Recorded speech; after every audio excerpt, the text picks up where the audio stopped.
LinkedIn 剛剛推出一個新嘅功能咧，就係幫 creator 賺取多啲流量。有陣時我哋想拍片擺上 LinkedIn，我哋唔知道到底邊一啲嘢喺 LinkedIn 度咧係比較流行一啲嘅咧，比較係 trending 一啲嘅咧。而呢一個新功能叫 Key Video Trends 咧，其實就係幫助我哋發掘比較流行、比較容易 viral 嘅 topics 嘅。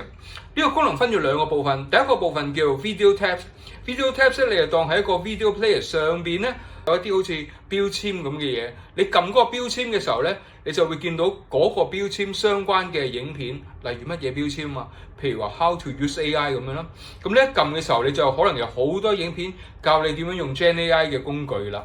另一個部分叫 Video Carousel， 你可以當係 YouTube 上邊睇下影片，突然之間咧 recommend 一啲 short videos 俾你嗰一個咁嘅界面。呢個界面除咗俾你左右去 swap 睇唔同嘅影片之餘咧，呢啲影片通常都係 under 同一個 trending topics， 你就可以大概知道喺呢個 topics 底下仲有啲乜嘢嘅內容可以衍生出嚟。如果揾唔到 idea 嘅話，呢個功能咧可能會幫到大家。暫時呢個功能咧喺美國測試緊，我都期望咧呢個功能快啲 launch 到亞洲嘅地方，等大家知道咧喺 LinkedIn 上面唔同嘅 market 有啲乜嘢內容可以吸引到用戶嘅注意咧。